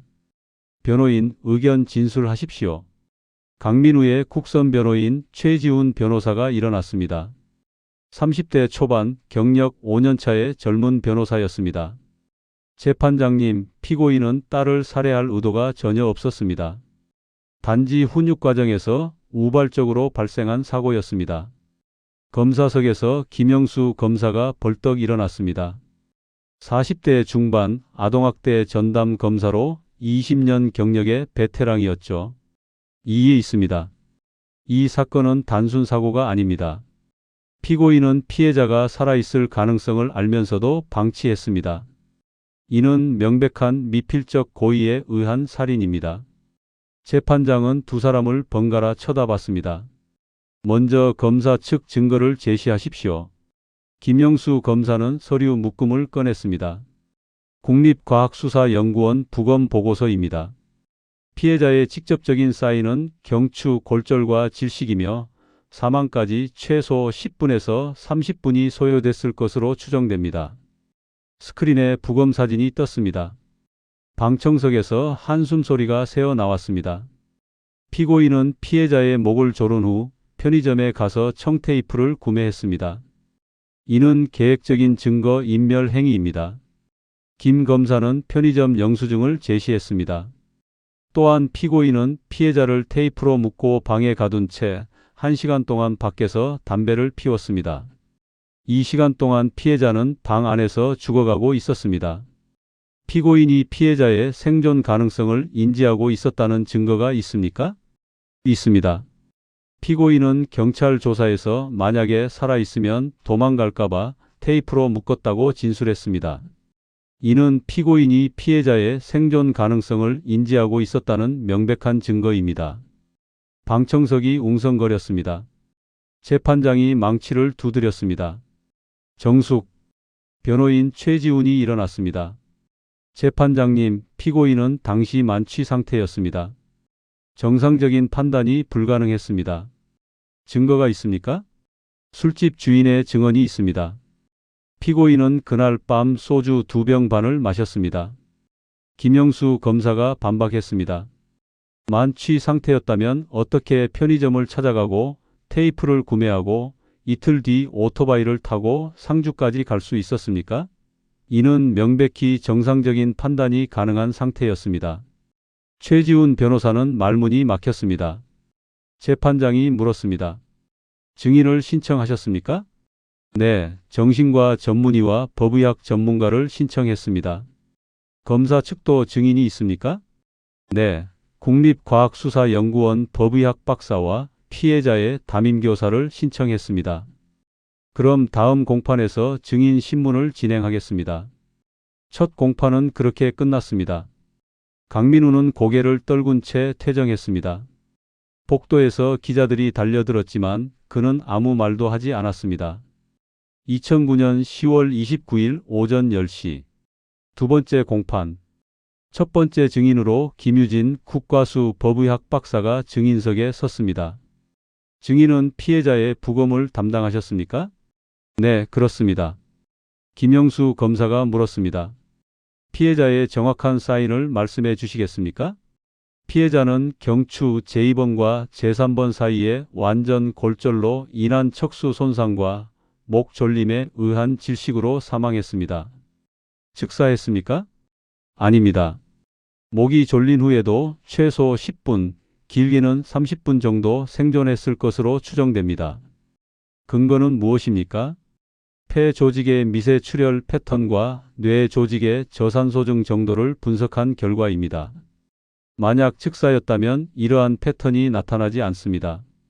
그렇다면 응급처치를 받았다면 살 수 있었습니까? 김유진 박사는 잠시 망설였습니다. 가능성은 있습니다.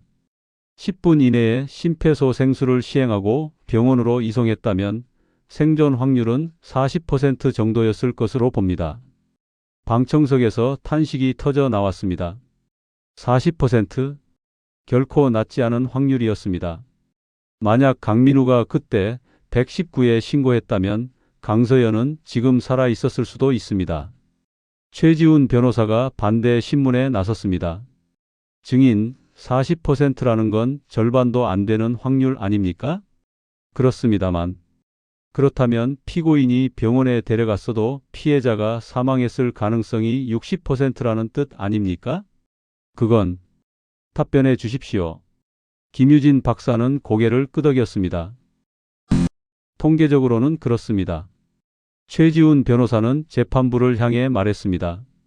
재판장님, 피고인이 병원에 데려갔어도 피해자가 사망했을 가능성이 더 높았습니다. 따라서 이를 미필적 고의에 의한 살인으로 볼 수 없습니다. 김영수 검사가 벌떡 일어났습니다.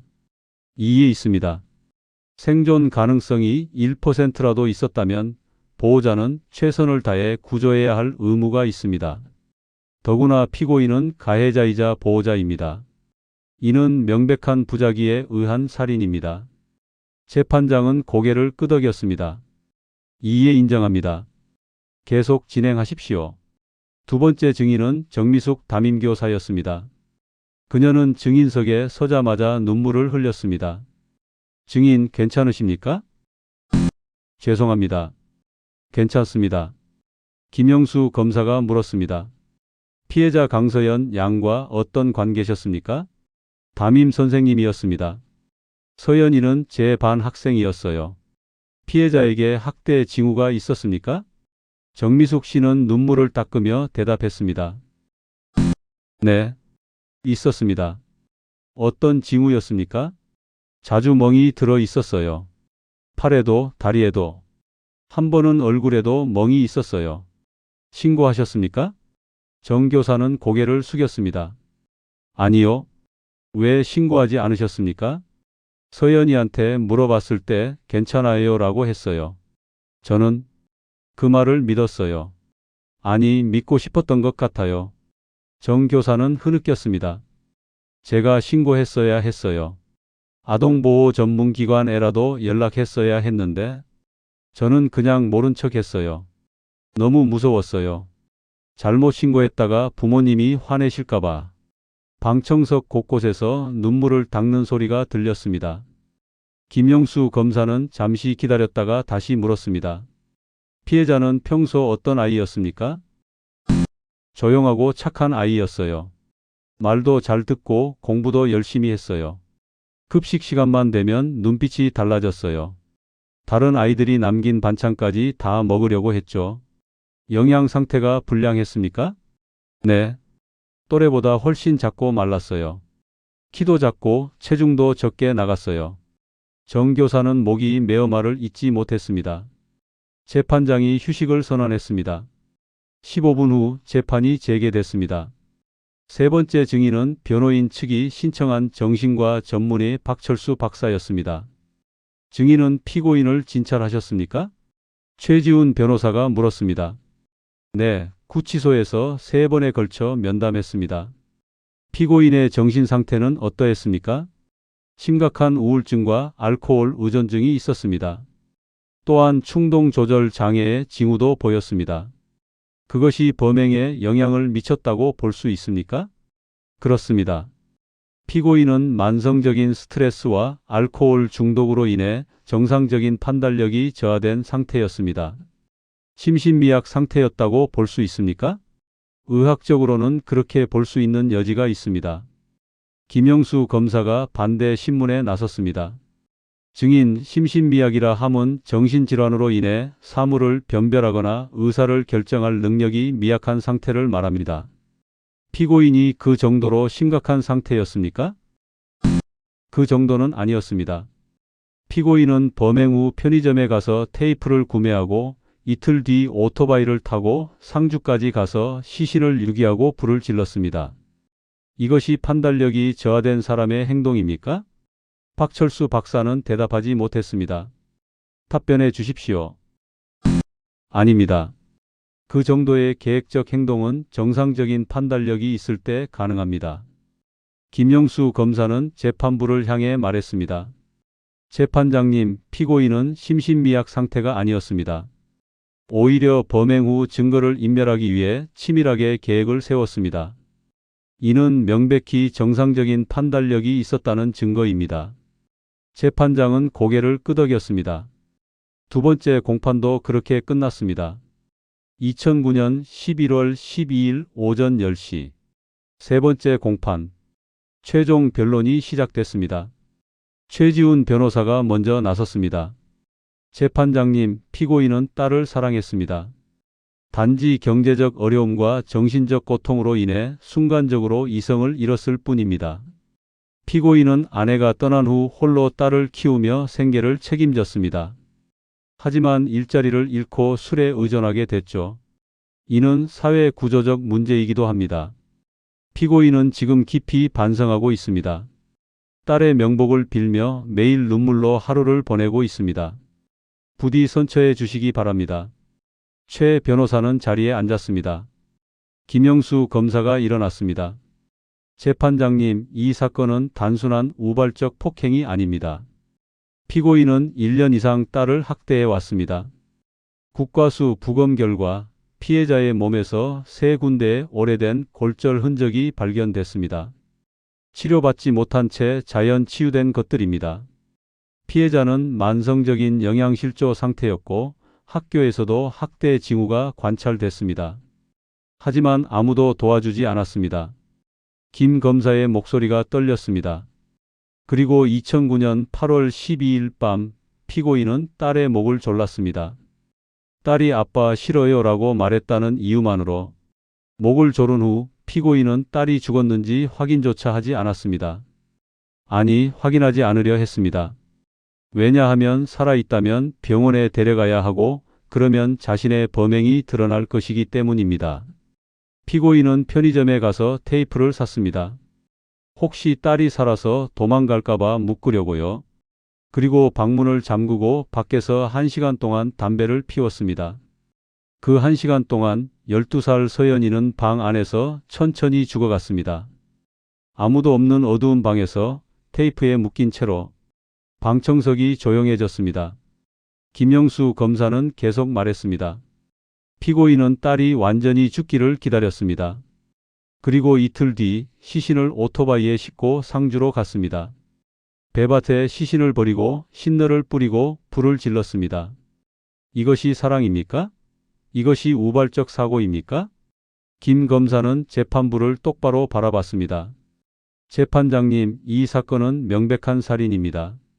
미필적 고의에 의한 살인이자 부작위에 의한 살인입니다. 피고인은 딸을 구할 수 있었습니다. 하지만 구하지 않았습니다. 자신의 범행을 숨기기 위해 딸의 죽음을 선택했습니다. 검찰은 피고인에게 징역 20년을 구형합니다. 그리고 이 사건이 다시는 반복되지 않도록 우리 사회가 경각심을 가져야 한다고 생각합니다. 김영수 검사는 자리에 앉았습니다. 재판장은 피고인에게 물었습니다. 피고인, 마지막으로 할 말이 있습니까? 강민우는 천천히 일어났습니다. 그의 얼굴은 눈물로 범벅이 돼 있었습니다. 저는 나쁜 아버지였습니다. 목소리가 떨렸습니다. 서연이한테 미안합니다. 정말 미안합니다. 저는 매일 서연이 꿈을 꿉니다. 서연이가 아빠 안 되라고 말하는 꿈을요. 저는 평생 그 목소리를 잊지 못할 것 같습니다. 강민우는 무릎을 꿇었습니다. 저를 벌해 주십시오. 죽여 주십시오. 저는 살 자격이 없습니다. 재판장은 망치를 두드렸습니다. 피고인은 자리로 돌아가십시오. 판결은 2주일 후에 선고하겠습니다. 강민우는 비틀거리며 자리에 앉았습니다. 방청석에서는 흐느끼는 소리가 들렸습니다. 정미숙 교사는 얼굴을 손으로 가리고 울고 있었습니다. 기자들은 메모를 하고 있었고 시민단체 관계자들은 엄숙한 표정으로 앉아 있었습니다. 모두가 같은 생각을 하고 있었습니다. 왜 이런 일이 일어났을까? 왜 아무도 그 아이를 구하지 못했을까? 어떻게 하면 다시는 이런 일이 일어나지 않을까? 재판은 그렇게 끝났습니다. 하지만 질문은 끝나지 않았습니다. 2009년 11월 26일 오전 10시 대구지방법원 제3형사부 판결 선고일이었습니다. 방청석은 지난 공판보다 더 많은 사람들로 가득 찼습니다. 강민우는 수의를 입고 피고인석에 섰습니다. 재판장이 입장했습니다. 피고인 강민우, 일어서십시오. 강민우는 떨리는 다리로 일어났습니다. 재판장은 판결문을 들어 올렸습니다. 주문. 피고인을 징역 15년에 처한다. 방청석이 술렁거렸습니다. 15년. 검찰이 구형한 20년보다는 적었지만 결코 가벼운 형량은 아니었습니다. 재판장은 계속 판결문을 읽었습니다. 피고인은 피해자의 친부이자 보호자로서 마땅히 피해자를 보호하고 양육해야 할 의무가 있었음에도 장기간에 걸쳐 폭행과 학대를 가했다. 특히 범행 당일 피고인은 피해자의 목을 조른 후 생존 가능성을 인지하고 있었음에도 불구하고 병원에 데려가지 않았고 오히려 테이프로 묶고 방치했다. 이는 미필적 고의에 의한 살인으로 봄이 타당하다. 강민우는 고개를 떨궜습니다. 다만 피고인이 범행을 자백하고 반성하고 있는 점, 경제적 어려움과 정신적 고통 속에서 범행을 저지른 점 등을 참작하여 이와 같이 판결한다. 재판장은 망치를 두드렸습니다. 이상으로 판결을 마칩니다. 강민우는 그 자리에서 무너졌습니다. 교도관들이 그를 부축해 일으켰지만 그는 제대로 서지 못했습니다. 방청석에서는 박수 소리와 탄식이 뒤섞여 나왔습니다. 어떤 사람들은 너무 가볍다고 말했고 어떤 사람들은 그래도 15년이면 충분하다고 말했습니다. 하지만 모두가 동의하는 한 가지가 있었습니다. 아무리 무거운 형량도 강서연을 돌려줄 수는 없다는 것. 강민우는 호송차에 오르며 기자들의 질문을 받았습니다. 판결에 대해 어떻게 생각하십니까? 항소할 계획입니까? 딸에게 하고 싶은 말이 있습니까? 강민우는 고개를 들어 카메라를 바라봤습니다. 그리고 떨리는 목소리로 말했습니다. 서연아, 아빠가 미안하다. 정말 미안하다. 그것이 그가 남긴 마지막 말이었습니다. 호송차는 대구구치소를 향해 출발했습니다. 강민우는 앞으로 15년 동안 그곳에서 지내게 될 것입니다. 하지만 정말 15년이면 충분할까요? 강서연의 삶은 12년이었습니다. 그녀가 살았어야 할 시간, 꿈꿨어야 할 미래, 웃었어야 할 순간들, 모든 것이 사라졌습니다.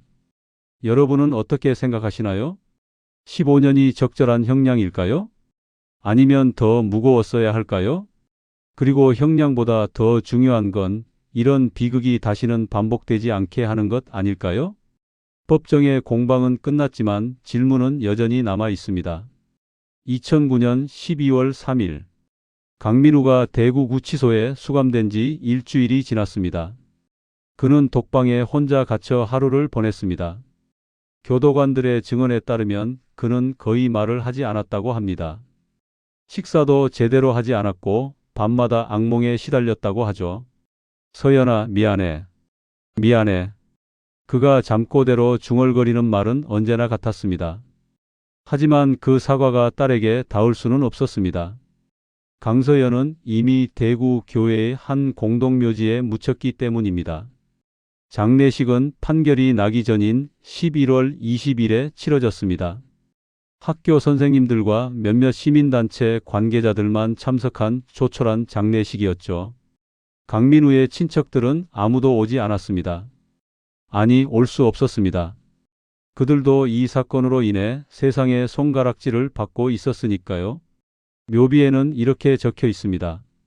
강서연, 1997년 4월 12일, 2009년 8월 13일. 하늘의 별이 된 아이. 정미숙 교사는 장례식이 끝난 뒤에도 한참을 묘지에 서 있었습니다. 서연아, 선생님이 미안해. 정말 미안해. 그녀의 목소리는 바람에 흩어졌습니다. 사건이 종결된 후 대구시 교육청은 긴급회의를 소집했습니다. 주제는 학교 내 아동학대 조기 발견 시스템 구축이었습니다. 회의실에는 교육청 관계자, 학교 교장들, 상담 교사들이 모였습니다. 교육청 학생생활안전과장이 발언했습니다. 강서연 양 사건은 우리 교육 현장의 심각한 문제점을 드러냈습니다. 담임 교사가 학대 징후를 인지했음에도 신고하지 않았다는 점, 이는 매우 심각한 문제입니다. 한 교장이 손을 들었습니다. 하지만 현실적으로 교사들이 모든 학생의 가정 상황을 파악하기는 어렵습니다. 학급당 학생 수도 많고 업무도 과중합니다. 그렇다고 방치할 수는 없습니다. 우리는 시스템을 만들어야 합니다. 회의는 3시간 동안 이어졌습니다. 그리고 몇 가지 결론이 나왔습니다. 첫째, 모든 학교에 아동학대 예방 교육을 의무화한다. 둘째, 학대 징후 발견 시 즉시 신고하도록 매뉴얼을 만든다. 셋째, 아동보호 전문기관과 학교 간의 협력 체계를 구축한다. 하지만 문제는 예산이었습니다. 시스템을 만드는 데는 돈이 필요했고 대구시 교육청 예산은 빠듯했죠. 내년 예산에 반영하도록 하겠습니다. 과장의 말에 교장들은 고개를 끄덕였습니다. 하지만 모두가 알고 있었습니다. 예산이 반영된다 해도 실제로 시행되기까지는 최소 1년은 걸릴 거라는 것을, 그 1년 동안 또 다른 강서연이 생길 수도 있다는 것을. 2010년 3월 새 학기가 시작됐습니다. 서진초등학교 5학년 3반 교실에는 새로운 학생들이 앉아 있었습니다. 하지만 한 자리만큼은 비어 있었습니다. 강서연이 앉았던 자리. 새로운 담임 선생님은 그 자리에 작은 화분을 놓았습니다. 초록색 잎사귀가 돋아나는 화분이었죠. 여러분, 이 자리에는 작년에 우리와 함께했던 친구가 앉았어요. 이제는 하늘나라에 있지만 우리는 그 친구를 기억할 거예요. 아이들은 조용히 화분을 바라봤습니다. 누군가 물었습니다. 선생님, 그 친구 이름이 뭐예요? 강서연이라는 친구였어요. 착하고 조용한 친구였대요. 왜 하늘나라에 갔어요? 선생님은 잠시 말을 멈췄습니다. 어떻게 설명해야 할까요? 10살 아이들에게 학대와 살인을 어떻게 설명할 수 있을까요? 안타까운 일이 있었어요. 그래서 우리는 서로를 더 아껴야 해요. 친구가 힘들어 보이면 도와주고 선생님한테 말해야 해요. 알겠죠? 네. 아이들은 큰 소리로 대답했습니다. 하지만 그들이 진짜 의미를 이해하기까지는 아직 시간이 필요했습니다. 같은 시각, 상주 우산리 배밭. 그곳에는 작은 추모비가 서 있었습니다. 마을 사람들이 모금해서 만든 것이었죠. 흰색 대리석으로 만든 비석, 높이는 1m 정도. 2009년 8월 13일 이곳에서 강서연 양이 하늘의 별이 되었습니다. 우리는 당신을 기억합니다. 비석 앞에는 언제나 꽃이 놓여 있었습니다. 마을 사람들이 돌아가며 꽃을 가져다 놓았죠. 특히 박기철 씨, 그날 새벽 시신을 발견했던 그 노인은 매일 아침 이곳에 왔습니다. 오늘도 날씨가 좋구나. 서연아, 하늘에서는 편안히 지내고 있니? 그는 혼잣말처럼 중얼거리며 꽃에 물을 주었습니다. 미안하다. 할아버지가 너를 지켜주지 못해서. 그의 눈가가 붉어졌습니다. 마을 사람들은 그날 이후 변했습니다. 아이들을 더 조심히 살피게 됐죠. 누군가 아이를 때리는 소리가 들리면 즉시 경찰에 신고했습니다. 우리 마을에서 다시는 그런 일이 일어나서는 안 돼. 이장의 말에 마을 사람들은 고개를 끄덕였습니다. 하지만 그들도 알고 있었습니다. 경계심이 아무리 강해도 완벽하게 막을 수는 없다는 것을. 2010년 6월 보건복지부는 아동학대 예방 및 대응 강화 종합대책을 발표했습니다. 강서연 사건을 비롯한 여러 아동학대 사건들이 사회적 이슈가 되면서 정부도 움직이기 시작한 것이었죠. 주요 내용은 다음과 같았습니다. 첫째, 아동보호 전문기관을 전국적으로 확대한다. 둘째, 학대 신고 의무자에 대한 교육을 강화한다. 셋째, 학대 행위자에 대한 처벌을 강화한다. 넷째, 피해 아동에 대한 보호와 치료를 강화한다. 종이 위에 쓰인 대책은 완벽해 보였습니다. 하지만 현실은 달랐습니다. 예산 부족, 인력 부족, 시스템 미비. 대책이 발표된 지 6개월이 지났지만 현장에서는 큰 변화가 없었습니다. 아동보호 전문기관 상담원 1명이 담당하는 사례는 평균 50건이 넘었습니다. 제대로 된 상담과 관리가 불가능한 수준이었죠. 우리는 최선을 다하고 있습니다. 하지만 역부족입니다.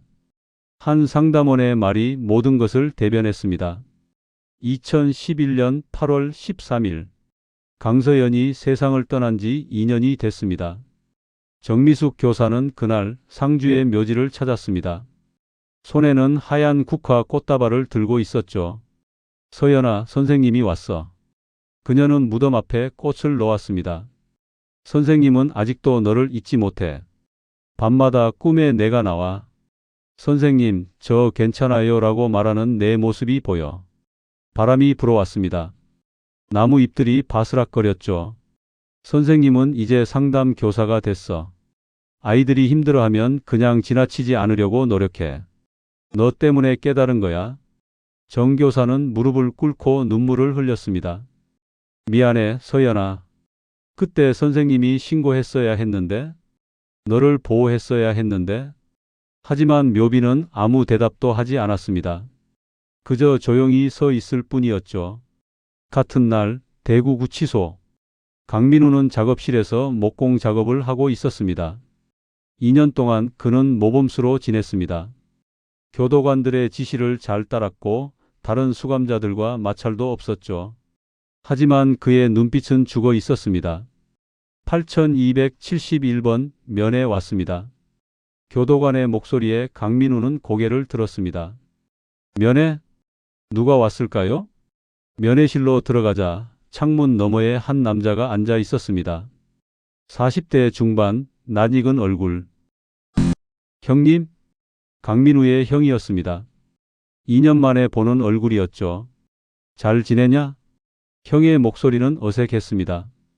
네. 그럭저럭요. 엄마가 돌아가셨다. 강민우는 얼어붙었습니다. 언제요? 지난달. 심장마비로. 그랬구나. 침묵이 흘렀습니다. 형이 다시 입을 열었습니다. 장례식엔 너 얘기 나오지 않았어. 다들 너를 모른 척 했어. 알아요. 근데 엄마가 돌아가시기 전에 한마디 하셨어. 뭐라고요? 형은 잠시 망설였습니다. 서연이한테 미안하다고 전해라라고. 강민우의 눈에서 눈물이 흘렀습니다. 그리고 너한테도 미안하다고 하셨어. 제대로 키우지 못해서. 어머니 잘못 아니에요. 제 잘못이에요. 나도 알아. 근데 어쩌다 이렇게 됐을까? 형은 천장을 올려다봤습니다. 우리 가족이 왜 이렇게 됐을까? 강민우는 대답하지 못했습니다. 면회 시간은 30분이었습니다. 20분은 침묵으로 흘렀고 마지막 10분만 대화를 나눴습니다. 형이 일어서며 말했습니다. 나도 이제 연락 안 할 거야. 미안하다. 내 가족들이 힘들어해. 알아요. 괜찮아요. 그럼 몸조리 잘해. 형은 돌아섰습니다. 강민우는 그 뒷모습을 바라봤습니다. 이제 그에게 남은 건 아무것도 없었습니다. 가족도 친구도 미래도 오직 13년의 형기만 남아있을 뿐이었죠. 2015년 8월 강서연이 세상을 떠난 지 6년이 됐습니다. 그동안 한국 사회는 많이 변했습니다. 아동학대 처벌법이 강화됐고 아동보호 전문기관도 늘어났습니다. 학교에서는 의무적으로 아동학대 예방 교육을 실시했죠. 신고 건수도 크게 증가했습니다. 2009년에는 연간 5천 건 정도였던 신고가 2015년에는 2만 건을 넘었습니다. 하지만 늘어난 건 신고 건수뿐이었을까요? 아니면 학대 자체가 늘어난 걸까요? 아무도 정확히 알 수 없었습니다. 확실한 건 하나뿐이었습니다. 여전히 어딘가에서 누군가의 아이가 고통받고 있다는 것. 2024년 11월 강민우는 대구교도소에서 복역 중입니다. 출소 예정일은 2024년 11월 26일. 이제 며칠 남지 않았습니다. 15년의 세월이 그를 완전히 바꿔놓았습니다. 머리는 반백이 됐고 등은 굽었습니다. 60살이 된 그는 마치 70살처럼 보였죠. 교도관이 물었습니다. 출소하면 어디 갈 계획입니까? 모르겠습니다. 가족은 없습니까? 없습니다. 그럼 어떻게 살 겁니까? 강민우는 대답하지 못했습니다. 그도 몰랐습니다. 출소 후에 무엇을 할지 어디로 갈지. 다만 한 가지만은 확실했습니다. 매년 8월 13일에는 상주의 묘지를 찾을 거라는 것. 딸의 무덤 앞에서 용서를 빌 거라는 것. 비록 그 용서가 영원히 주어지지 않을지라도 2024년 11월 12일 바로 오늘입니다. 강서연이 살아 있었다면 27살이 됐을 겁니다. 대학을 졸업하고 직장에 다니거나 꿈을 향해 달려가고 있었겠죠. 혹시 결혼을 했을까요? 아이를 낳았을까요? 어떤 사람이 됐을까요? 우리는 영원히 알 수 없습니다. 강서연의 미래는 2009년 8월 13일에 멈췄으니까요. 상주 우산리 배밭은 여전히 그 자리에 있습니다. 추모비도 그대로 서 있습니다. 하지만 이제 꽃을 가져다 놓는 사람은 많지 않습니다. 시간이 지나면서 사람들은 잊어갑니다. 그게 인간의 본성이니까요. 하지만 어떤 사람들은 잊지 않습니다. 정미숙 교사는 매년 8월 13일이면 상주를 찾습니다. 서진초등학교 5학년 3반 교실에는 여전히 화분이 놓여 있습니다. 담임 선생님이 바뀌어도 그 화분만큼은 그대로 남아 있죠. 이 자리에는 강서연이라는 친구가 앉았어요. 새로운 선생님들은 매년 새 학생들에게 말합니다. 우리는 그 친구를 기억할 거예요. 여러분은 어떠신가요? 이 이야기를 듣고 무엇을 느끼셨나요? 분노하셨나요? 슬펐나요? 아니면 무언가 변화가 필요하다고 생각하셨나요? 강서연의 이야기는 한 명의 비극이 아닙니다. 이 순간에도 어딘가에서 비슷한 일이 일어나고 있을지 모릅니다. 우리 주변의 아이들을 조금만 더 살펴봐 주세요. 멍이 든 아이, 늘 배고파하는 아이, 말이 없는 아이. 그 아이들에게 손을 내밀어 주세요. 당신의 작은 관심이 한 아이의 생명을 구할 수 있습니다. 선생님이라면 학대 징후를 발견하면 즉시 신고해 주세요. 이웃이라면 이상한 소리가 들리면 112에 전화해 주세요. 친구라면 힘들어하는 친구의 이야기를 들어주세요. 우리 모두가 강서연을 지키지 못했습니다. 하지만 다음 아이는 지킬 수 있습니다. 당신의 용기가 필요합니다. 2009년 여름 상주 배밭에서 시작된 이야기. 한 소녀의 짧은 생, 그리고 끝나지 않은 질문들. 강서연은 지금 어디에 있을까요? 하늘의 별이 되어 우리를 내려다보고 있을까요? 밤하늘을 올려다보세요. 저 수많은 별들 중 하나가 어쩌면 강서연일지 모릅니다. 우리를 향해 말하고 있을지 모릅니다. 부디 다른 아이들은 지켜주세요. 제발. 이 이야기는 여기서 끝나지만 우리의 책임은 계속됩니다. 강서연을 기억하는 것, 그것이 우리가 할 수 있는 최소한의 일입니다. 그리고 다시는 이런 비극이 반복되지 않도록 우리 모두가 경계하는 것, 그것이 강서연에게 해줄 수 있는 마지막 선물이 아닐까요? 진실극장은 계속됩니다. 숨겨진 진실을 찾아가는 여정 함께해 주신 여러분께 감사드립니다. 구독과 좋아요, 알림 설정으로 다음 이야기도 함께해 주세요. 그리고 댓글로 여러분의 생각을 나눠주세요. 여러분의 목소리가 세상을 바꿀 수 있습니다. 감사합니다.